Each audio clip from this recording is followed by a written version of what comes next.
की इंडिया के बैटर्स के लिए। डुबे चिप्ड इन, किशान चिप्ड इन, और लेकिन इन रिस्पांस इंग्लैंड ने भी अच्छी बैटिंग दिखाई, अच्छी फाइट दिखाई कहना पड़ेगा।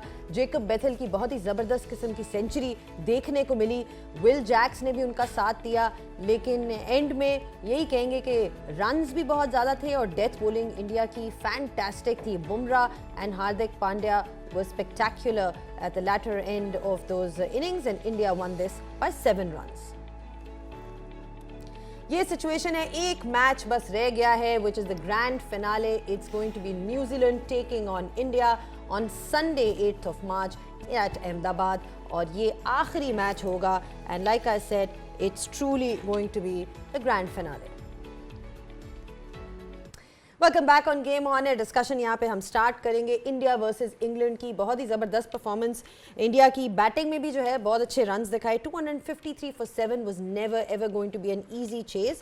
इंग्लैंड केम क्लोज, लेकिन कुछ डेथ बॉलिंग का डिफरेंस था इंडिया की तरफ से भी, and catches, let's not forget the fielding was the real difference as well. मेरे साथ मौजूद हैं सिकंदर बख्त, मेरे को होस्ट। सिकंदर, अच्छी फाइट इंग्लैंड की तरफ से, the fact that they actually came close to the total, लेकिन एंड में रन्स भी ज़्यादा थे और बॉलिंग एंड की डेथ बॉलिंग बुमराह की, पांड्या की बहुत ही ज़बरदस्त। आई थिंक यही फ़र्क था कि 499 रन बने आज के मैच में और बहुत अच्छा बैटिंग पिच था। फ़र्क सिर्फ यही होना था कि कौन बेहतर बॉलिंग करता है, क्योंकि बॉलर्स अगर एक टीम 253 कर रही है और दूसरी टीम इतनी करीब आ रही है, बट एंड में क्या कहेंगे, जिस तरह ओवरऑल अगर आपको सम अप करना हो, क्या की पॉइंट्स थे या मोमेंट्स इन द गेम जहां इंडिया मैच ले गया? देखिए, मॉडर्न डे क्रिकेट की अगर आपने कोई मिसाल देखनी है T20 क्रिकेट में, तो आज का मैच देख लें। इसी तरह 2019 में जो एक फाइनल हुआ था लॉर्ड्स में, जो इंग्लैंड और न्यूजीलैंड का मैच था, वो भी मॉडर्न डे क्रिकेट को डिफाइन करता था। तो मेरे ख्याल में आज की जो ओवरऑल जो पूरा मैच था, उसमें मुझे जो खुशी हुई कि तमाम player milestone of the team के लिए खेल रहे थे। किसी ने भी किसी जगह पे भी अपने आप को हीरो बनाने की कोशिश नहीं की। सब ने ये कोशिश की कि मैं कैसे कंट्रीब्यूट कर सकता हूँ। तो मेरा ख्याल है कि जो बिगेस्ट माइलस्टोन है, जो मैं पहले भी कह चुका हूँ कि वो टीम का जीतना होता है, ये आज का मैच उसको डिफाइन करता है। उसमें संजू सैमसन की बैटिंग देख ले, 89 रन किए 42 बॉल्स पे, he was always going for the after the run. उसके बाद अगर आप बैथल की इनिंग्स देख लें तो उन्होंने 100 किया चेस के अंदर 45 बॉलों पे। तो ये डिफाइन करता है कि वो मोड क्या है, लोग किस लिए खेल रहे हैं। उसके बाद अगर मैं इंडिया की ओवरऑल बैटिंग एफर्ट देखूं तो बहुत ही शानदार, इस पिच के ऊपर 250 रन्स का पोस्ट करना was a special effort from everyone. उसके बाद फिर जिस तरह उन्होंने डिफेंड करने के लिए एफर्ट की एज ए फील्डिंग यूनिट, जो कैचेस होल्ड किए, जो फील्डिंग डाइव्स, देवर रनिंग अराउंड। और उसके बाद जो स्पेशल एफर्ट है हार्दिक पांड्या की, जो उन्होंने रन आउट किया बैथल को, एक नॉन लाइक वो जो दूर वाली जो थ्रो है तकरीबन वो 70 मीटर प्लस बनती है, उन्होंने वो थ्रो की और उनको रन आउट किया। तो ये स्मॉल डॉट्स जो है वो एफर्ट आपकी छोटी छोटी जो है वो जीत में काम आती है। उसके बाद अगर आप बॉलिंग में देखें तो जो 18वां और 19वां ओवर बुमराह ने और उसने हार्दिक ने किया, और वो एक स्पेशल मुझे इसलिए अच्छा लगा कि उस मौके के ऊपर उनकी जो एग्जीक्यूशन ऑफ स्किल थी वो बेसिक्स के ऊपर होल्ड कर रही थी। यॉर्कर्स थे, किसी ने कुछ और वैरायटी या कुछ करने की कोशिश नहीं की। 12 के 12 बॉल की कोशिश ये थी कि हम यॉर्कर मारें और वो कामयाब भी हुए। मेरा ख्याल है कि अगर मैं ओवरऑल देखूं, इसमें एक और चीज़ हमें सीखने को मिलती है आज के मैच में कि इस गेम के अंदर T20 में क्यों बार बार स्ट्राइक रेट की बात की जाती है, क्योंकि इट मैटर्स अ लॉट, क्योंकि ये 120 बॉलों का खेल है, उससे ज़्यादा बॉल आपको मिलते नहीं है लीगल। तो उसमें देखें सैम करन के 14 बॉल पे 18 रन मेड द डिफरेंस। उन्होंने एफर्ट पूरी की, लेकिन वो अगर 14 बॉल के ऊपर कुछ बेहतर स्ट्राइक रेट से खेल जाते तो बैथल के लिए और आसानी हो जाती है। लेकिन क्योंकि वो वन मैन शो लेके चल रहे थे और सैम करन की वो जो 14 बॉलों की इनिंग्स हैं उसने इस पूरी कॉज को डैमेज किया। He tried his level best, but overall अगर आप पूरे मैच को देखेंगे तो उनके 14 बॉल डिफरेंस क्रिएट कर गए। तो मुझे लगता है कि ओवरऑल एक मॉडर्न डे क्रिकेट का अगर आपने मैच देखना है कि दुनिया कहाँ जा चुकी है, तो आज का मैच देखिए। आपने अच्छा समाप्त किया। वैसे इस फॉर्मेट में विंडो ऑफ अपॉर्चुनिटी ऐसे मैच में जब बड़े रन पड़ रहे हैं बहुत छोटी होती हैं। आपके ख्याल में इन क्विक कि इंग्लैंड के पास 2 अपॉर्चुनिटीज़ नजर आई, मुझे हो सकता है आप लोगों ने भी नोटिस किया। एक तो जो कैच ड्रॉप हुआ सैमसन का ब्रुक से, और दूसरा जो आपने मेंशन किया सैम करन के 18-14 पे, ये 2 विंडोज थी गई थी। ज़्यादा बड़ा टर्निंग पॉइंट मैच का कौन सा था? अगर मैं ओवरऑल देखूं तो मुझे लगता है कि संजू सैमसन जैसे बंदे का कैच छोड़ना इनिशियली वो उनको काफ़ी डेंट डालता, क्योंकि उनकी बैटिंग की वो एक दीवार बन के पिछला मैच भी उन्होंने जितवाया, और फिर जैसे ही कैच छूटा अगले ही बॉल पे मिड विकेट पे छक्का मार कर उन्होंने अनाउंस कर दिया कि अब तुम्हारी खैर नहीं है।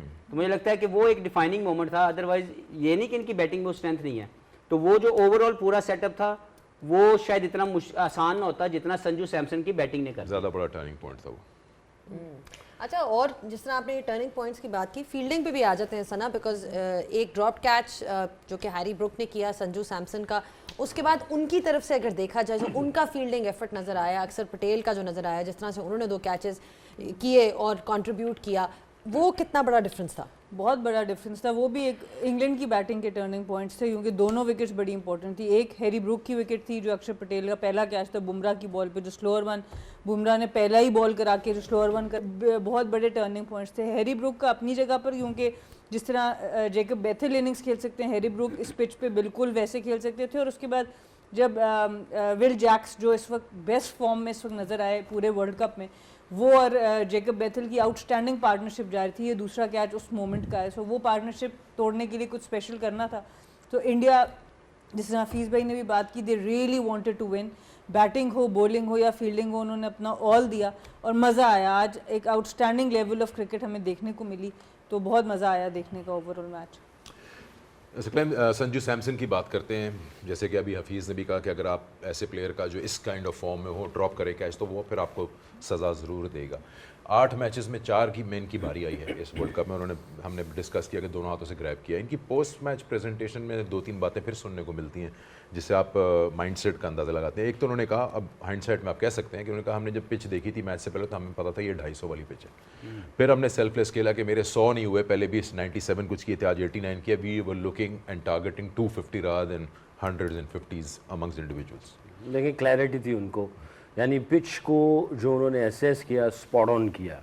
Obviously day in day out खेलते हैं, उनको पता है कि क्रैक्स कितने हैं, हार्डनेस कितनी है, कितना ग्रास है, वेदर क्या है। डे इन डे आउट खेलते हैं तो आपको पता होता है कि यहाँ पे कितना टोटल होना चाहिए। और उन्होंने जस्टिफाई किया, बड़ों के साथ नहीं खेलने, जिस तरह की शॉट्स खेली जा रही थी और जिस तरह इसकी पोजीशन थी हर, और परफेक्शन थी टेक्निक के एतबार से, वो बहुत ही आउटस्टैंडिंग किस्म की थी।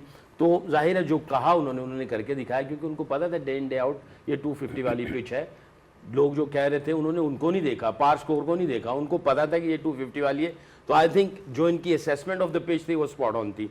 दूसरा मैं थोड़ा सा ये कहना चाहूँगा फील्डिंग के एतबार से, अभी हमने जो डिस्कस किया, आप ये देखें टीम तब लगती है जब 11 के 11 उतरे होते हैं, वरना 2 बैट्समैन आते हैं तो वो 2 रिप्रेजेंट कर रहे होते हैं बाकी 9 को। बट टीम तब लगती है जब 11 के 11 फील्डर होते हैं। उस वक्त जो 30 to 45 सेकेंड होते हैं ना फील्डर्स के, जब वो स्विच ऑन करते हैं, वो बहुत क्रूशल होते हैं। उन 35 सेकेंड के अंदर, 30 to 45 सेकेंड के अंदर जब बॉलर भागता है, एंटिसिपेशन, विलिंगनेस, करेज, ठीक, और वो जो बबल बनाया होता है एक फील्डर ने, जैसे भी आपने दिखाया कि 20 मीटर इधर, 20 मीटर इधर, 20 मीटर इधर और पीछे जाना है, किस तरह का गेंद आएगा। तो आप अपनी इमेजिनेशन में आप उसको देख रहे होते हैं कि यहाँ आएगा, ये मेरा एरिया है। ये अगर मिड विकेट पे खड़ा फील्डर और मिड ऑन पे खड़ा है फील्डर, तो वो कहता है 20 मीटर तेरा उधर का, 20 मीटर मेरा इधर का। अगर गेंद ऊपर जाएगा तो इधर तक मैं जाऊंगा, राइट हैंड मेरा है, लेफ्ट हैंड तेरा है। इसकी भी एक बाकायदा ड्रिल होती है। उसने जो फील्डिंग कोच को नाम मेंशन किया, ये फील्डिंग कोच ऐसे नहीं होते हैं, वो आपको एंगल्स कटिंग का बता रहे होते हैं कि आपने कब एंगल को काटना है, कितना गेंद ऊपर जाएगा तो कैसा एंगल काट के जाना है, और कितनी अगर फ्लैट जा रहा होगा तो आपको एंगल नहीं काटना, आपको इस तरफ भागना है ताकि आपको गेंद आके वहां से पकड़ सकेंगे आप। कभी आपको आगे से पकड़ना है, कभी पीछे से पकड़ना है। तो इनकी फील्डिंग के अंदर ऐसे लग रहा था कि इनकी प्रिपरेशन बहुत ही आउटस्टैंडिंग किस्म की थी।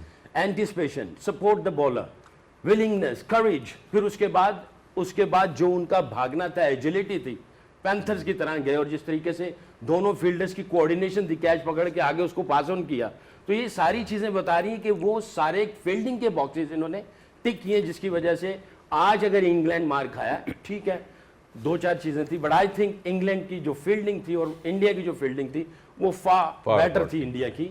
उनकी एंटिसिपेशन और उनके सारी एग्जीक्यूशन में बैटिंग दोनों ने बहुत अच्छी की। नहीं, बहुत बड़ा डिफरेंस था और बड़ा अच्छा आपने एक्सप्लेन किया कि किस तरह से कॉर्नर्स कट होते हैं। उमर, बॉलिंग आज generally inexpensive, the bowlers wicket भी ऐसे, लेकिन आगे जाए डिफरेंस की बॉलिंग में, तो वो जो डेथ में हमने बुमराह एंड पांड्या की तरफ से परफॉर्मेंस दी है, एंड बुमराह जब भी उनके पास उनको बॉल दी जाती है ऐसे क्रंच मोमेंट्स में, this is not the first time that we have seen him do something like this, जब भी उनको बॉल दी जाती है वो हमेशा डिलीवर करते हैं. What makes him so special in your opinion?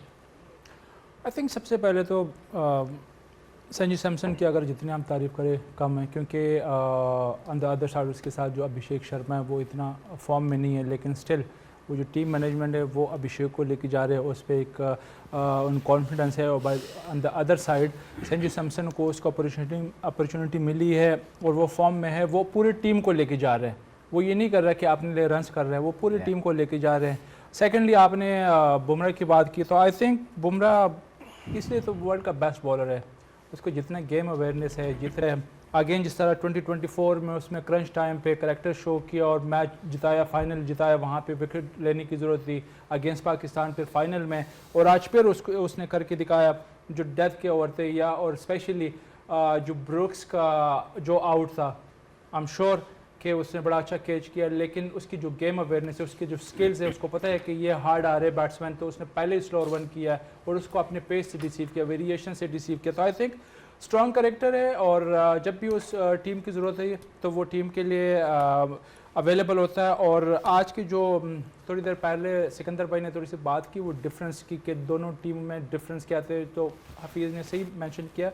एक तो आपकी फील्डिंग कि वो जो दो कैचेस थे उसके अक्षर पटेल ने जो 2 कैचेस किए, और ऑन द अदर साइड जो संजू सैमसन का जो कैच ड्रॉप हुआ है. और सेकेंडली हफीज़ ने मेंशन किया कि जो उसके सैम करन के 14 बॉलों पे 18 रन थे. आई थिंक वो एक डिफरेंस था, लेकिन उससे ज़्यादा जो एक और चीज़ है जो डिफरेंस पड़ी है मेरे ख्याल से, जो इंग्लैंड ने जो एक्स्ट्रास किए, जो वाइड किए, उन्होंने 9 वाइड किए. इट मीन्स कि आपने 1.5 ओवर एक्स्ट्रा किया. जब ऐसे पिचेज होते हैं जहाँ पे हाई स्कोरिंग पिचेज होते हैं, तो वहाँ पे आप किस तरह रिस्ट्रिक्ट कर सकते हो, अच्छी फील्डिंग से और एक्स्ट्रा से. तो आई थिंक उन्होंने एक तो फील्डिंग आज उस तरह की नहीं, और सेकेंडली उन्होंने एक्स्ट्रा दी है. देखिए ये कंप्लीट बॉलिंग कोच वाली बातें कर रहे हैं. नहीं बिल्कुल सही, ये सारे पॉइंट्स जो हैं छोटे-छोटे पॉइंट्स दे ऑल मैटर. एक सवाल मेरा हफीज से है, अब अगर आप मैच देख यही बुमराह के ओवर्स देखें, जिस तरीके से सैम करन खेला है, आप अक्सर बैट्समैन को कहते हैं just watch the ball, don't watch the batters. A wide ball is coming towards you and treat that wide ball. That's it. लगता नहीं कि बुमराह इनके दिमागों में घुसा हुआ है, क्या उसके ऊपर 1-2 बाउंड्री नहीं लग सकती थी? There were 2 balls which I believe Sam Curran should go after, but I don't know what happened to him. दिमाग में अगर आपको इजी बॉल टांग पे फुल टॉस मिल रहा है, you have to swing your bat. It can go anywhere. लेकिन मुझे नहीं समझ आई कि उन्होंने वो, ठीक है 4 बॉल आउटस्टैंडिंगली यॉर्कर हिट किए, बिल्कुल ठीक, 2 बॉल फुल टॉस थे जो मुझे लगता है कि दे शुड बाउंड्री होनी. तो दिमाग में से बुमराह को तो निकालना चाहिए. वो तो हमेशा से क्रिकेट की बेसिक ये है कि आपने बॉलर नहीं खेलना, बॉल खेलनी है. सेकी भाई इसमें मैं एक चीज़ ऐड करूं कि बुमराह इसलिए एक्सेप्शनल है कि वो प्रेडिक्टेबल नहीं है.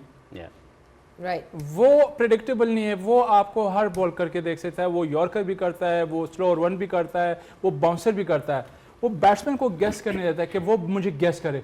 अगर आप दूसरे बॉलर्स को देख के, इवन जोफ्रा आर्चर को अगर देखिए, आज उसने बहुत ज़्यादा प्रेडिक्टेबल था, स्लोअर वन पे स्लोअर वन कर रहा था. फिर सैम करन, आपको पता है कि एक गेम प्लान बनाते हैं, एक अपोनेंट भी गेम प्लान बना के आते हैं, उनको पता है कि इसका जो बेस्ट डेथ ओवर में स्लोअर वन करता है, तो वहाँ पे आप अपना गेम चेंज करते हो. तो आई थिंक आपको एक जो प्रेडिक्टेबल है ये नहीं होना था. तो क्वालिटी बुमराह की यही है कि वो प्रेडिक्टेबल नहीं होता. बड़ा अच्छा पॉइंट है, बिल्कुल सही. सॉरी, ये पॉइंट तो है, बट बॉलर प्रेडिक्टेबल तो होते ही नहीं है कि कभी उसकी लाइन थोड़ी आगे होती, कभी पीछे होती, कभी लेंथ. तो हाँ, वेरिएशन साथ में ऐड करता है. दोनों चीज़ों से आप अनप्रेडिक्टेबल होते ही होते हैं. ये नहीं कि it's a robot bowling machine है, एक ही जगह में फेंकते हैं. जब भी बैट्समैन बैटिंग करता है, from day 1 till his last career, वो इसी की प्रैक्टिस करता है कि कहीं पे भी गेंद आ सकता है. You just watch the ball, कुछ पता नहीं कहाँ पे गेंद चलेगा. बट अगेन मेरा पॉइंट ये है कि बुमराह को दिमाग में इतना घुसा दिया हुआ है कि अगर सिर्फ गेंद को वॉच करेंगे आपको बाउंड्री मिल सकती है. छक्का ना मारने जाओ, आपको अगर छक्के का कॉन्फिडेंस नहीं, आप चौके की तरफ चले जाओ, तो वो 2 बाउंड्री मारते तो आज बहुत ज्यादा आज हमारे एग्री कर रहा हूँ आपके साथ. लेकिन अगेन मैं ये करूँगा कि हर टीम की प्लानिंग होती है. ऑब्वियसली अब जब आप खेल लेते तो आपके अगेंस्ट टीम की प्लानिंग होती थी कि यार हमने सकलीन मुश्ताक को विकेट नहीं देना, क्योंकि इसकी जो वैरायटी और वेरिएशन है बहुत अच्छा. अगर आप बाकी उनके 6 के साथ बॉलर उन्होंने यूज़ किया, बाकी सबको टारगेट किया, लेकिन ऑब्वियसली आप एक आध प्लेयर को आप रिस्पेक्ट देते हो जिसके स्किल्स अच्छे हो. तो मेरा ख्याल से ये भी एक रीज़न हो सकता है. सीज फायर आप ब्रेक ब्रेक लेते अच्छे सारे सबने सारे सैमसन बने हुए हैं आज फुल सारे फॉर्म में। सारे आज डोनाल्ड ट्रम्प साहब आज हमारे पैनलिस्ट जो हैं वो सारे फुल फॉर्म में हैं, डेफिनेटली फुल फॉर्म में, क्योंकि सारे पॉइंट्स जो हैं वो बिल्कुल वैलिड हैं। उमर का भी पॉइंट सबका है, because it's the small things at the end which accumulate and make a difference. Break लेते हैं कि में सारे सैमसन बने हुए थे और शोएब अख्तर ने ज्वाइन कर लिया, वेलकम बैक। हमने अभी तक जो बात की, सम अप किया इस मैच को कि किस तरह से कहाँ गलतियाँ इंग्लैंड से शायद हुई हों, कहाँ इंडिया सुपीरियर था। जो लुब निकला है वो ये है कि जी better bowling side in circumstances on a very good pitch which for batting I think India यार सिकंदर, आपको लगता नहीं कि इंडिया के पास छठा बॉलर नहीं है? नहीं है। एग्जैक्टली मुझे ये लगा कि वीक लिंक इंडिया का छठा बॉलर है यार। और अगर बुमराह और हार्दिक वो अच्छे बॉल ना करते और सैम करन मेरे भाई जो छोटे भाई हैं, अगर वो चला देते 2-4 तो ये मैच क्लोज हो गया था। आई थिंक अगेन अगर वरुण को आप देखते हैं तो वरुण एक्सपोज हुआ है 2-3 मैचेस में और वो काफ़ी रन्स लीक कर रहे हैं। और एट द सेम टाइम आप ये सोच सकते हैं कि एक मैच विनर आपने बाहर बिठाया जिसका नाम कुलदीप यादव है, क्या आप उनको खिला सकते हैं? क्या आप ये कह सकते हैं कि नहीं हम विनिंग कॉम्बिनेशन चेंज नहीं करेंगे? भाई संजू सैमसन कैसे अंदर आ गया? फिर उसको भी तो चेंज करके लाए ना, वो भी तो 11 में आया कि नहीं आया? So I think India needs to think about that. और मुझे लगता है कि they were one bowler short again today. आज आप 6-7 रन से जीते हैं। It was very close margin by the way. मैं वही पूछने वाला था, बल्कि बॉलिंग कोच को भी पूछूंगा। एक टैक्टिकल एरर नजर आया एक ही था बॉलर था बुमराह। इंग्लैंड की बॉलिंग में, एक टैक्टिकल एरर। जब इतना छोटा मार्जिन आपने बताया 7 रन का, विल जैक्स को आखिरी ओवर देना जहां उन्होंने को 15 रन खा लिए, वो शायद डिफरेंस है। सोच समझ के कराया ओवरटन का ओवर था और हार्दिक पांड्या को off spinner, that I don't know, आप बता सकते हैं? गुली नहीं, अगेन मेरे ख्याल से कैप्टनसी ऑब्वियसली आपके एक आधा ओवर T20 में फ़र्क डालता है और वही हुआ कि जो लास्ट ओवर था वहाँ पे मेरे ख्याल से 15-16 रन बने वही अगेन। और आपकी जो मैंने मेंशन किया वो एक्स्ट्रा आपके 1.5 ओवर वो ऊपर हो गया। फिर मतलब वो दे सकते थे ओवरटन को, ऑफ यस, ओवरटन को आप स्पिनर पे कभी भी चांस नहीं दे सकते। और ऐसे जब पांड्या जैसे बैट्समैन खड़ा हो वो तो वेट करता है। और अगेन कैप्टनसी की बात कर रहे हैं तो वहाँ पे अगर सूर्य कुमार यादव की अगर आप बात करें तो लास्ट 3 ओवर पड़े हुए थे, उनकी 51 रन चाहिए थे। तो वहाँ पे अगर दूसरा कोई कैप्टन होता मे भी कि वो आपने नॉन रेगुलर बॉलर से करा था कि वो चांस ले रहा था कि हम ये उसका ओवर निकाल दें। नहीं, ऐसे टाइम पे आप क्या करते हो, आप लास्ट ओवर के लिए जितना ज़्यादा रन छोड़ते हो आप अपने मेन बॉलर से कराते हो, क्योंकि उसमें चांस ये होता है कि आपके एक तो रन्स कम पड़ जाते हैं और दूसरे ये कि आपके पास विकेट लेने के चांसेस होते हैं। तो आई थिंक ये छोटे वही 7 रन का जो डिफरेंस है, पॉइंट वही आ गया ना, आपको मेन बॉलर से कराना पड़ गया ना 17-18 ओवर। आपका फिर भी 1 over short, that is the whole debate. Again हम I think 1 bowler short. I think Varun की जगह कुलदीप को आना चाहिए अगर मेरी टीम होती है। बट अगेन अगर संजू की हम सारे बात करते रहते हैं, संजू तो खैर बहुत अच्छा बैटर है, पक्का बैटर है। ये 10 साल अगर ये ना खेला होता इंडिया से तो would have been something else. इसके पास शॉट्स हैं, रेंज ऑफ शॉट्स की पूरी हैं, प्रॉपर पक्का क्रिकेटर है, पक्का क्रिकेटर है। ठीक है, कट वो मार सकता है, पुल वो मार सकता है, सामने वो खेलता है, स्ट्रेट बैट्स उसने बताया नहीं कि T20 ऐसे भी खेली जा सकती है। प्लस उसके साथ हम ये नोट नहीं कर रहे 18-39 किया है ईशान किशन ने। तो बात की थी कि प्री मैच करके आ रहा हूँ, नहीं, प्री मैच में हमने ये कहा था कि पोस्ट अगर मैच में करके आ रहा हूँ कहीं से। अच्छा वो जो आप बुमराह की बात कर रहे हैं तो प्री मैच में हमने कहा कि अगर डिफरेंस है सिर्फ बुमराह, क्योंकि वरुण चक्रवर्ती का वो कॉन्फिडेंस नहीं है, लास्ट 2-3 मैच में उसको रन्स पड़ रहे हैं। तो आज हमने पहले ही कहा था कि अगर डिफरेंस डालेगा तो वो बुमराह ही है। और इसकी जो गेम अवेयरनेस है, मेरे ख्याल से आज के जो स्पेशली जो डेथ ओवर में जो बॉलर ने गलती की है, उन्होंने स्मॉलर बाउंड्री को यूज़ किया है, क्योंकि स्क्वायर पे आपकी 65 मीटर के सामने के जो बाउंड्री वो 71 मीटर्स के, वहाँ पे आपके पास चांस होता है। अब अपने आप को सामने फील्ड लेके वहाँ पे 2 चांसेस होते हैं, एक तो बाउंड्री बड़ी है, सामने हिट करना ज़्यादा मुश्किल है बनस्बत आपके स्क्वायर पे इस तरह के पिचेस पे बहुत ईजी है, और सेकेंडली आपको विकेट लेने के चांसेस है। तो आई थिंक ये मिस किया बॉलर ने। सिचुएशनल अवेयरनेस हफीज आज डूबे 4 पे आए, जब हमने देखा जब उनको रिक्वायरमेंट थी कि जी कोई आके तेज खेले, उन्होंने 43 बनाए 25 बॉलों में। वही वाली बात जो हम कह देते हैं कि ठीक है आपके सेट नंबर्स भी होते हैं, लेकिन कभी कभार सिचुएशन के मुताबिक आप उनको प्रमोट भी कर सकते हो या उनको चांस दे सकते हो। तो आज वो एक बड़ी क्रूशल जैसे कहते हैं ना, फिनिशिंग भी चाहिए थी बीच में, you had to keep up the momentum. I think मुझे लगता है वो एक टैक्टिकल चेंज थी, क्योंकि सूर्या बेहतर फॉर्म में भी थे, ज़्यादा इंपैक्टफुल भी हैं, लेकिन क्योंकि वो right and left handed combination को कंटिन्यू करना चाहते थे क्योंकि आदिल रशीद ओवर 1-2 ओवर नहीं लगने दिए, बल्कि उसको और बढ़ाया, और अपने जो उसने 25 रन्स खेले, उसने बॉल्स लिए, उसमें उसने 172 के स्ट्राइक रेट से रन्स किया। तो मैं इसलिए कहता हूँ जो T20 फॉर्मेट है उसमें 120 बॉल की बड़ी इंपॉर्टेंस है, क्योंकि ये लिमिटेड आपके बॉल आपको मिलते हैं। इसलिए इस खेल के अंदर strike rate most important role play करता है एज ए बैटर, कि अगर आप उसके टीम कॉज के ऊपर डैमेज करने में अगर आपके वो कुछ बॉल एक्स्ट्रा हो गए हैं, अगर आप किसी भी वजह से सेट होने में या अपने पर्सनल माइलस्टोन की वजह से 2 या 4 बॉल भी ज़ाया करते हैं, तो वो टीम को कॉज करता है। और वैसे भी जो लास्ट 30-35 गेंद होते हैं तो इसी किस्म के बैट्समैन को जो सूट करता है, इसीलिए आप स्विच कर देते हैं। विकेट नहीं गिरी होती, बट जब आपके लास्ट 30-35 डिलीवरीज होती हैं तो आप ऐसों को ऊपर भेज देते हैं, ऊपर वाले नीचे आ जाते ये हैं। बात तय है, वो एज अ बैट्समैन खेल रहा है जी, वो एज अ नंबर बैट्समैन 6 खेल का रहा वो है बहुत अच्छा बैट्समैन, वो नहीं, as a batsman और इसने आईपीएल में प्रूव किया हुआ है बाय सैंपल साइज। जो अक्सर सकलन भी बात करते हैं कि किसी की परफॉर्मेंस को अगर जज करना है तो उसका सैंपल साइज आप पहले चेक करें कि उसने कहाँ कितने मैचेस ऐसे खेले में हैं। तो आईपीएल के मैचेस के अंदर आप जब भी देख लें, दुबे जो है वो 5-6 पे खेलते हैं और इम्पैक्टफुल परफॉर्मेंसेस देते हैं। अच्छा, इसमें जिस तरह आपने स्ट्राइक रेट का मेंशन किया, पांड्या ने भी 225 के स्ट्राइक रेट में 27 किए 12 बॉलों में, पर उसके बाद उन्होंने जाके 2 विकेटें भी ली। जब हम बात करते हैं of having a complete allrounder सना, आई मीन प्रेशर गेम में ना सिर्फ बैटिंग में परफॉर्म करना, बट डेथ पे आके बॉलिंग करना और 2 विकेट्स भी हासिल करना। I mean Pandya has also been doing it for India for the last जितने भी 5-6 से कितने सालों से हम उनको देख रहे हैं।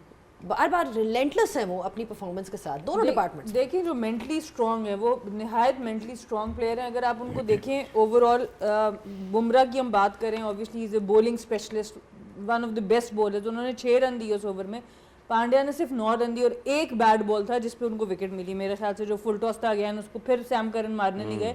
उसके अलावा उनका दूसरा बैट बॉल भी आपको ऐसा नज़र नहीं आया। तो बहुत आउटस्टैंडिंग एफर्ट उनकी तरफ से, और मेंटली वो बहुत ज़्यादा स्ट्रॉन्ग है। अगर आप उनकी बात करते हैं, हम दुनिया में बहुत से ऑलराउंडर्स अगर उनके साथ कंपेयर करें तो स्किल वाइज शायद और बहुत से ऑलराउंडर्स शायद बेहतर स्किल में होंगे, लेकिन जो इनका माइंडसेट है और जो कॉन्फिडेंस है, जो सेल्फ बिलीफ है, वो एक नेक्स्ट लेवल है। पिछला वर्ल्ड कप उठा लें, उसमें क्रूशल से क्रूशल विकेट, क्रूशल से क्रूशल स्पेल इन्होंने किया, और इस वर्ल्ड कप में सो ही बिलीव्स कि वो मैं मैच विनर हूँ। और दूसरी तरफ ये कि हर कैप्टन भी जो है वो इन पे बिलीव क्यों करता है, चाहे रोहित शर्मा हो चाहे स्काई हो, वो इन पे बिलीव भी करता है और फिर उस जगह पे इनको यूटिलाइज भी किया जाता है और ये डिलीवर भी करते हैं। तो ये 2 तरफा चीज़ है। हम लोग अनफॉर्चुनेटली, मैं जहाँ पे बात कर रही हूँ, हमारे ऑलराउंडर्स ने डिलीवर नहीं किया, उसकी दूसरी तरफ उनको कंसिस्टेंटली यूज़ भी नहीं किया गया।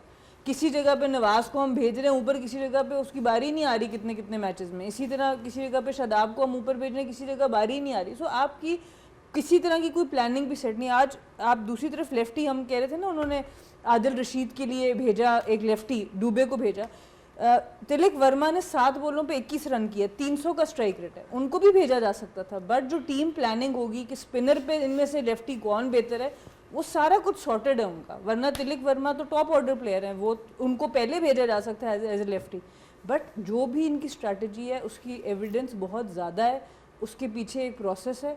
और सबसे बड़ा डिफरेंस जो मुझे फील होता है वो इनके प्लेयर्स की ह्यूमिलिटी और ऑनेस्टी खुद है। जो संजू सैमसन ने आज बुमराह को बोला है कि he is the match winner, ये it requires a lot of humility in yourself और ऑनेस्टी कि भाई ठीक है, मैंने कर दिया था, स्टार्ट दे दिया था, पर उसके ओवर के बगैर मेरा काम कंप्लीट नहीं था। यहाँ पे तो हम सालों लग जाते हैं समझाने में इस बात को कि भाई व्हाट्स रिक्वायर्ड ऑफ यू। पहले तो आपको टीम बनानी पड़ती है ना, ताकि एक दूसरे को आप अप्रिशिएट भी करें, एक दूसरे की जो है ना रिस्पेक्ट भी करें। जब टीम बन जाती है तो फिर उसके बाद सारी चीज़ें बननी शुरू हो जाती हैं। आपने जो बात करी उनकी, हार्दिक पांड्या ने जो आउट किया वो बाउंड्री वाला गेंद था। मैं और हफीज़ यही फिर बात कर रहे थे कि उसको वो थोड़ा सा और पुश मार देते या उसको पूरा ही खेल जाता तो वो बाउंड्री के बाहर चला जाता। मगर वो क्यों ऐसे हुआ कि बुमराह के जो 2 चौके जो मार सकता था वहां पे बॉकडाउन हो गया, वो एक हैबिट बन गई। वहां पे उसने चौके छोड़े, यहाँ पे चौके पे आउट हो गया, यहाँ पे छक्का लग सकता था। तो वो आपने गलती की, उसका मोमेंटम आगे आ गया और आप आगे फंस गए। लेकिन जो अच्छी चीज़ है सकलैन भाई, अगर आप सिर्फ ये देखें कि सेमीफाइनल है, इतना बड़ा स्टेक है आपकी क्वालिफिकेशन के लिए, और 2 बॉलर आते हैं और वो दोनों डिलीवर करते हैं, ये चीज़ आपको मुनफरिद कर देती है नॉर्मल प्लेयर में और ग्रेट प्लेयर में या इम्पैक्टफुल प्लेयर में, कि उन दोनों बॉलर्स ने उस रोल को, उस सिचुएशन को बहुत अच्छा हैंडल किया। और अगर उनका एक इम्पैक्ट, एक सोच थी कि हमने यॉर्कर मारने हैं, तो 6 में से 4 यॉर्कर बुमराह ने मारे में और इसी तरह 3 यॉर्कर जो हैं वो हार्दिक ने मारे में। तो जब आपके 12 बॉल में 9 यॉर्कर लग जाएंगे, it shows a lot of courage. और वो जो कॉन्फिडेंस की बात है, हार्दिक की बात कर रहे हैं, शायद उससे ज़्यादा टैलेंटेड प्लेयर आपको दुनिया में कहने के नज़र आ रहे हों एज एन ऑलराउंडर, लेकिन जो कॉन्फिडेंस है इस खेल में वो आपके खेल को निखार देता है और कहाँ से कहाँ ले जाता है। और वो जो करैक्टर की बात कर रही है सना, कि उसके करैक्टर को कभी दबाया नहीं गया, वो जो भी करता है उसको करने दिया जाता है, लेकिन उससे डिमांड की जाती है परफॉर्मेंस। तो हमारे यहाँ पे भी अनफॉर्चुनेटली है, दुनिया में और भी जगहों पे ऐसे है कि लोगों के करैक्टर को दबाने की कोशिश करते हैं। मेरे नज़दीक आप करैक्टर को जितना ज़्यादा अलाउ करेंगे कि वो अपने आप को एक्सप्रेस करे, लेकिन वो गेम के साथ कनेक्टेड रहे। तो हार्दिक पांड्या के केस में वो ऑफ द फील्ड क्या करते हैं कोई किसी को मैटर नहीं है, ग्राउंड की परफॉर्मेंस के ऊपर वो जो उनको सेल्फ बिलीफ गिना जाता है। सेल्फ बिलीफ नजर आता है इनका बहुत ज्यादा। सिकंदर, मैं तो मेंटल स्ट्रेंथ वीक हो गई है आपकी होगी, अभी तो क्वार्टी शुरू हुई है। क्रिकेट बहुत आगे निकल गई है, हम बहुत पीछे रह गए।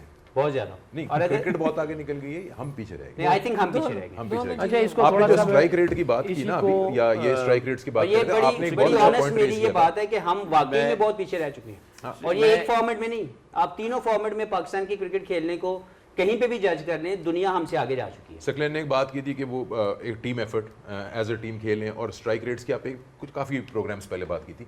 जो हम बात करते हैं स्ट्राइक रेट्स की, हम इंडिविजुअल्स की बात कर रहे होते हैं। कोई कहता है मेरा 111 है, एक किसी का 200 है, किसी का 185। आज आप देखें तो जैसे सैमसन ने 89, 42, 43, 25 पे दुबे, ईशान किशन 39 और 18, ऐसा लग रहा था कि वो टीम का स्ट्राइक रेट मेंटेन कर रहे हैं instead of individual strike rate. Team का स्ट्राइक रेट जो आपने कहा, अगर आपको 250 चाहिए तो हर आदमी ने पता लिया कि मुझे इस स्ट्राइक रेट पे खेलना होगा to reach that goal.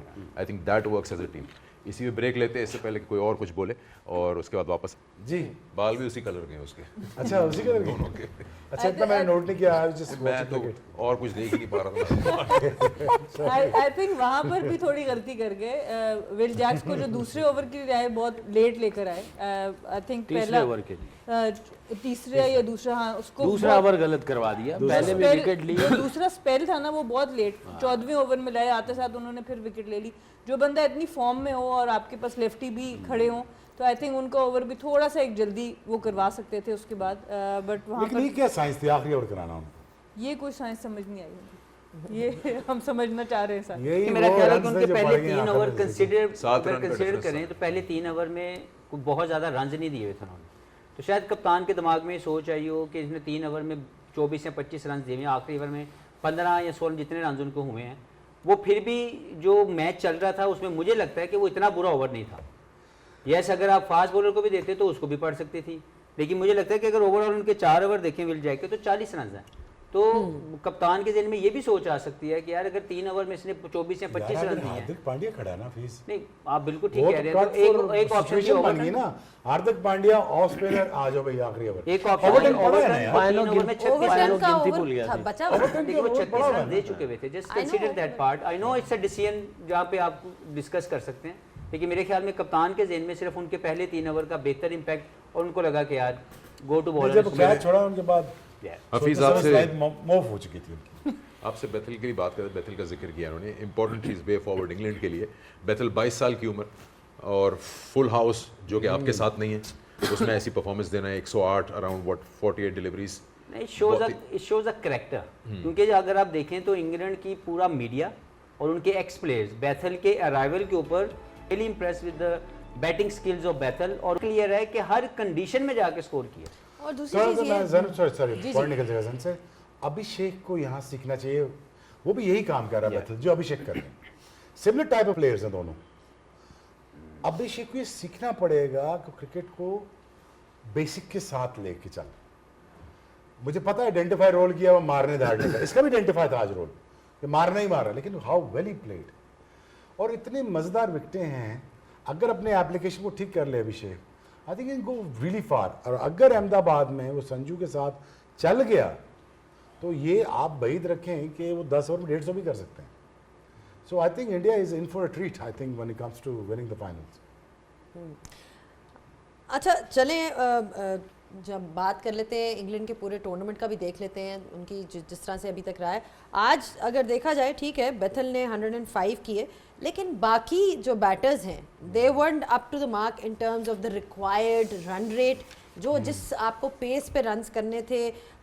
In particular बात कर लेते हैं जॉस बटलर की, because Jos Buttler has been very disappointing throughout this tournament, और यहाँ पे एक्चुअली डिस्कशन यही चल रही थी कि उनकी जगह किसी और को बेन डाके। कॉन्फिडेंस से नीचे उम्मीद होती है, आप ऑप्टिमिस्टिक होते हैं, होपफुल होते हैं। तो मेरा ख्याल है ये होपफुल थे कि शायद ये एक स्टार्ट लेगा, कॉन्फिडेंस मिलेगा और एक बलीफ वाली नॉक करेगा जिससे वो लेके निकल जाएगा। But I think he was below than the hope, जो उम्मीद है उससे भी नीचे था। जी, इस पे आप थोड़ा सा मतलब अगर आप बुरा ना माने, जी जी, होप पे कैसे क्रिकेट खेल सकते हैं? कैसे, आपने खुद बताया थोड़ी देर पहले, इन्होंने बताया था कि जो सैमसंग का चेंज हुआ वो काम कर गया, या फ़खर का चेंज हुआ काम कर गया। अब क्या इंग्लैंड स्टिक करेगा बटलर से? क्योंकि अगर सपोर्ट ही मैंने आपको बताया था, मेरा ख्याल ऑफ फेयर भी इनकी एक फिलॉसफी है, give him a proper chance and then bye bye करके उसको चलो जी ठीक है, खत्म हो गया, आपने पूरा चांस दे दिया, उसके बाद वो चलेगा। आप ही कहते हैं ना कि एज अ टीम अगर देख रहे हैं कि हमने तो जीतना है, main focus to win the semifinal, would you still go? देखिए, दो फिलॉसफी है, एक इमरान खान वाली, इंजमाम कुछ नहीं कर रहा था और उसके ऊपर उन्होंने बिलीफ रखा और जाके कैप्टन ने खुद बात की। और इंजी भाई अक्सर कहते हैं कि मुझे बिल्कुल कॉन्फिडेंस नहीं था, इमरान भाई ने बात की, उसके बाद सेमीफाइनल फाइनल में उन्होंने मैच विनिंग नॉक कर दिया। ये एक कप्तान की बात है। और एक दूसरी तरफ ये है कि आप हॉर्सेस फॉर कोर्सेज, आपको समझ आ रही है, लो इन कॉन्फिडेंस है, परफॉर्मेंस नहीं हो रही है, बिल्कुल गिरा हुआ है, आप चॉप एंड चेंज करके ले आते हैं। तो आई थिंक इंग्लैंड उसी फिलॉसफी पे चलता चला गया। शायद पाकिस्तान के पास उस वक्त कोई था जो इंजमाम की जगह आ सकता, मुश्किल था, कोई था नहीं। I am not sure, right, Fazal बाहर बैठा हुआ था, बट ऑब्वियसली इंजमाम ने जो पहले जब उसने स्टार्ट लिया तो मैंने एक डाइजेस्ट में पढ़ा था, इमरान खान ने ये कहा था कि ये पाकिस्तानी विव है, क्योंकि ये बगैर हेलमेट के खेलता है और फ्रंट फुट पे पुल मारता है। तो जब इंजमाम को कैंप में बुलाया गया तो इमरान खान ने वक़ार यूनुस और वसीम अकरम को नए गेंद दी और कहा कि उसको बाउंसर मारो। तो जिस तरह इसने बाउंसर को खेला, उसके बाद इमरान खान ने कहा कि नहीं भी ये पाकिस्तानी विव बन सकता है या विव है, तो बस उसके जहन में था। चले, इसमें बड़ी एक इंटरेस्टिंग डिबेट बनती है हफीज़, बिकॉज जिस तरह इन्होंने बताया कि दो फिलॉसफीज हैं, एक कि जी you give someone a proper run and, but एक ये भी फिलॉसफी है कि जी यू नो कि एक प्लेयर आउट ऑफ फॉर्म है, वो नहीं, उसको नहीं समझ आ रही कंडीशंस की, just out of form, you know, होता है, everybody is gone through that patch, whoever has played cricket. So how do you look at the situation as somebody who's sitting at the back and watching the cricket? आप क्या decide करेंगे कि क्या करना चाहिए? देखिए, मैं एज ए कप्तान भी ये करता था और जब से मैंने कोचिंग शुरू की है, मेरा एक सिंपल फिलॉसफी है, give a best chance to your player to perform. और अगर उसके कॉन्फिडेंस बाय सम रीज़न नहीं वो रिप्लाई बैक कर रहा, तो एक सर्टन स्टेज पे जाके आपने टीम कॉज के लिए दूसरे को भी इक्वल अपॉर्चुनिटी देनी है। जो आपका बंदा बेंच पे बैठा हुआ है, he is also equally good player. तो एट सर्टन स्टेज आपने ये जज करना है कि उस प्लेयर की एफर्ट्स और उस प्लेयर का जो रिस्पॉन्स है वो कितनी देर तक आप बर्दाश्त कर सकते हैं। Yes, you always back your the character of a player कि यार ये बड़े, इसकी गेम जो है, इसने हमें बहुत से मैचेस जितवाए में हैं, लेकिन at certain stage you need to offer the same opportunity to someone who is benching the team at the moment. तो मेरा ये हमेशा मानना है कि मेन प्लेयर को मैं हमेशा फुल कॉन्फिडेंस देता हूँ या दूंगा, लेकिन एट सर्टन स्टेज अगर मैं जज कर रहा हूँ कि उसकी एफर्ट्स या उसकी जो परफॉर्मेंसेज हैं वो अप टू द मार्क नहीं हैं, तो मैंने इक्वल अपॉर्चुनिटी दूसरे बंदे को भी ऑफर करनी। अब अगर ये सिचुएशन ऐसी आ गई थी कि आप सेमीफाइनल में, मैं उससे पहले की बात करूं सकलैन भाई, पहले जब इनके पास ऑप्शंस आई थी, इन्होंने वो ऑप्शन ऑप्ट नहीं की। बेन डकेट वाज अवेलेबल, लेकिन इन्होंने ऑप्शन ही नहीं ली। तो ये आज का मैच तो नहीं बिठा सकते थे, लेकिन कुछ मैचेस ऐसे थे जहां पे ये ट्राई कर सकते। और देखिए, कॉन्फिडेंस और बिलीफ की हम बात कर रहे थे, ये इतना इंपॉर्टेंट है। आप देखें, एक मिसाल है, जमीन पे एक शख्स खड़ा और पहाड़ के ऊपर खड़ा है। जमीन वाले के सामने सारी चीजें बड़ी नजर आएंगी, जो पहाड़ पे खड़ा है उस जमीन के नीचे जितनी भी चीजें उसको छोटी नजर आएंगी। तो जो बिलीफ वाला है वो चोटी पे खड़ा होता है, वो गेम को पूरा देख रहा होता है, और उसके सामने जितनी भी चीजें वो छोटी छोटी नजर आती हैं वो उनको पार कर जाता है, उसको आगे से भी रास्ते नजर आ रहे होते हैं। तो इसीलिए you start your inning, you start your spell optimistic way, आप होपफुल होते हो, एक आध डिलीवरी करते हो, आपके अंदर एक कॉन्फिडेंस की एक एनर्जी आती है। आप एक आध आउट कर जाते हो या एक आध अच्छा गेंद करते हो या एक चौका लगाते हो, तो then you start believing yourself. It's journey very quick. और जो ग्रेट प्लेयर होता है वो ये रूटीन बार बार कर रहा होता है, उसके अंदर ये चीज़ें बार बार होती हैं। तो रेपुटेशन की जो बात आपने कही, जिसने रेपुटेशन दी होती है वो बलीफ वाले नॉक्स उसने किए होते हैं, और इसका ये जो सफ़र है ये 2-4 गेंदों का या एक आध ओवर का ही होता है या एक आध बाउंड्री का होता है, वो बम करके ऊपर चला जाता है, वो बलीफ वाली इनिंग्स खेलना शुरू कर देता है। एक थोड़ा सा एक जो ग्राफिक्स थे ना, अगर आप उसके फिल सॉल्ट के और जोस बटलर के चेक करें तो वो आज के मैच में भी दिखाए गए कि right from the start till last game इनका जो फ्रंट फुट है वो मिडिल स्टंप और ऑफ स्टंप की तरफ जा ही नहीं रहा। तो एक ऐसी कंसिस्टेंटली कोई टेक्निकल एरर उनके अंदर मौजूद था पहले मैच से लेके एंड तक, मिस्टेक किए जा रहे हैं। They were playing away from the आप शो बैटिंग कोच करता होगा कि मैं उसकी हेल्प नहीं कर पाया, क्योंकि बैटिंग कोच तो एक एक बॉल देख रहा होता है ना, कोई प्लेयर जो फॉर्म में लगा हुआ है उसको तो देखते ही देखता है और उसको सिर्फ वो उसकी मेंटेनेंस कर रहा होता है, और जिसकी परफॉर्मेंस नहीं हो रही होती उसकी वो हेल्प एंड सपोर्ट कर रहा होता है। तो I am sure batting coach भी कह रहा होगा कि यार मैं इसकी फिलॉसफी और भी है, इसकी एक और फिलॉसफी है जी, ब्रेक। ब्रेक के बाद सना और उमर से भी पूछ लेंगे कट थ्रोट मेंटालिटी होनी चाहिए कि नहीं as a coach, as captain या अदरवाइज। ब्रेक लेते हैं ऑन गेम्स में जो कि सेमीफाइनल था, और अब सैंटनर और सूर्य कुमार यादव की टीमें जो हैं वो 8th को टकराएंगी, और ये मैच खेला जाएगा अहमदाबाद में, जैसे मैंने आपको बताया संडे को 8 मार्च को, New Zealand versus India. 20 teams participated, 18 चली गई, 2 टीमें रह गई हैं। ब्रेक से पहले हमने बात कर रहे थे कि कब किस प्लेयर को चेंज किया जाए। क्विक टेक ले लेते हैं सना और उमर से भी। आपने काफ़ी बार बोला है कि प्लेयर को बैक करना, फिर आप लोग मेंटल स्ट्रेंथ की बात भी करते हैं, फोकस की भी। एज कप्तान, एज कोच, आपको अगर पता है कि एक प्लेयर में कैपेबिलिटी है लेकिन वो मेंटली शायद वहाँ पे नहीं है जहाँ हम उसको चाह रहे हैं, would you let go of him for a greater cause that is a win? Absolutely, बिल्कुल आपको वो बैलेंस क्रिएट करना है। आप एक सिर्फ पास्ट परफॉर्मेंसेस पे नहीं जा सकते, आपको उस बैलेंस को बरकरार रखना है। अगर आप शुभमन गिल की बात करें तो पिछले वर्ल्ड कप में बड़ा इंपॉर्टेंट रोल था उनका रोहित शर्मा के साथ एज एन ओपनर, पर उनको भी बिठाया गया, उनको टीम से ही हटा दिया गया क्योंकि दूसरे लोग परफॉर्म कर रहे थे। आपको ये बैलेंस को क्रिएट करना, और एक डिफरेंस ज़रूर होता है अहलियत का।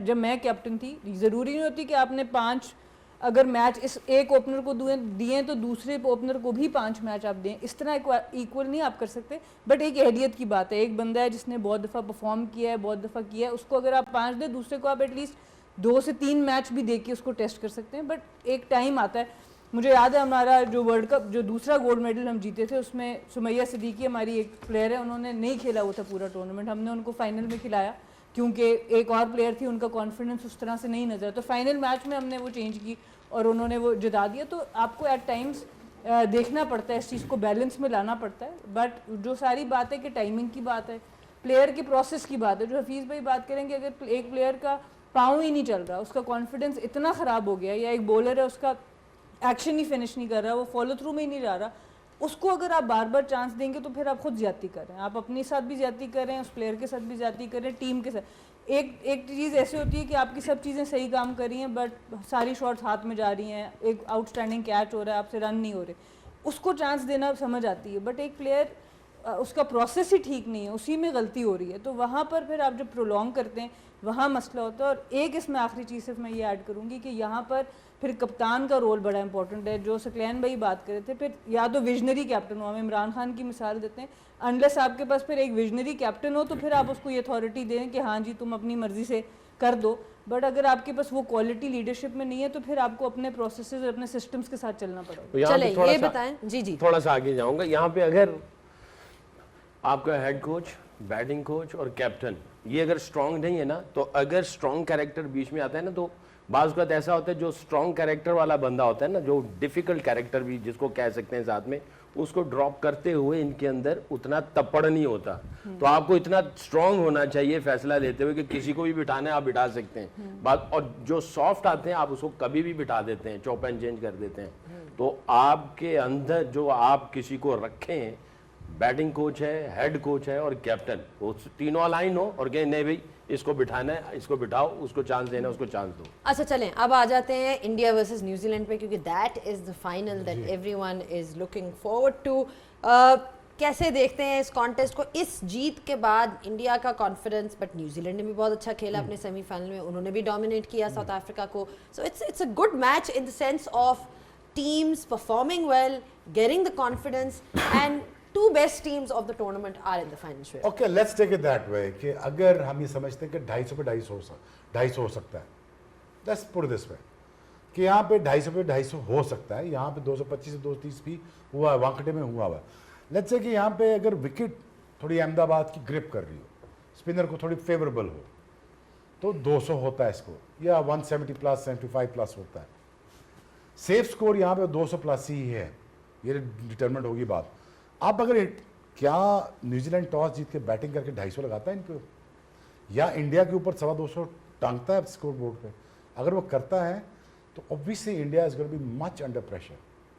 अब ये बात भी तो बिल्कुल साबित हो चुकी है एज अ डे लाइट कि वो भी बड़ा तगड़ा आएंगे इन पे ऊपर। बट आई से दिस के आई थिंक मुझे लगता है कि knowing the recent past of New Zealand जो अभी जीत के गई यहाँ से, शायद वो बॉक डाउन हो सकती है इंडिया के सामने। But India also has a pressure of 1.5 billion people.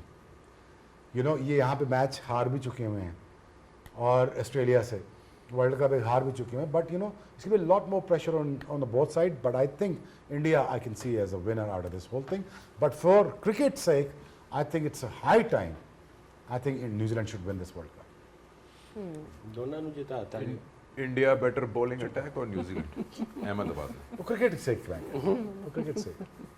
गोली की बारी आमदे जी। बुलडोजर डिपेंड करता है कंडीशन पे। मेरे ख्याल से अगर स्पिन अहमदाबाद में जितनी क्रिकेट अभी तक हुई है, साउथ अफ्रीका के सारे मैच ही आप ले लें उस हिसाब से न्यूजीलैंड की बॉलिंग अटैक ज़्यादा better तगड़ी variety नजर आए, है। क्योंकि एक तो उनको एक कॉन्फिडेंस भी है, जिस तरह वो शेख भाई बात कर रहे हैं ना कि अंडर प्रेशर हो सकते हैं इंडिया, क्योंकि होम पे इनकी जितनी पॉपुलेशन है। और रिसेंटली अभी ये 2-3 महीने पहले न्यूजीलैंड यहाँ पे खेल के इनके अगेंस्ट टेस्ट सीरीज जीत के वो गए हैं, स्पिन ट्रैक पे वो गए, तो उनको एक कॉन्फिडेंस है। और by the same time India भी अंडर प्रेशर हो सकता है कि ये यहाँ पे अच्छी क्रिकेट खेल के तो गए और हमें हरा के गए। तो आई थिंक प्रेशर होगा इंडिया पे भी। और ये कॉन्फिडेंस की बात कर रहे न्यूजीलैंड का, वो कॉन्फिडेंस होगा। और आई एम श्योर कि वो जिस तरह के क्रिकेट खेल के आ रहे हैं तो वो बहुत अच्छी क्रिकेट खेल रहे हैं। अगर उनकी बॉलिंग की बात करें या उनकी बैटिंग की बात करें, I think it will be a good final. जी हफीज, आपकी क्या श्योरली अगर आप अहमदाबाद की बात करें तो इंडिया को बहुत एज होगा, क्योंकि वो उनका होम ग्राउंड है, पूरा सपोर्ट उनके साथ होगी। पिच पे वो बहुत ज़्यादा मैचेस वो खेल चुके हुए हैं। तो मेरा अपना ख्याल ये है कि दोनों टीमें बहुत ही शानदार क्रिकेट खेल के यहाँ तक पहुँची हैं।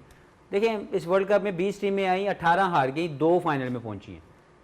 तो वो जो हारने का प्रोसेस और जीतने के प्रोसेस को अगर हम थोड़ा सा चेक करें तो वही टीम ऊपर आई है जो कंप्लीट टीम थी।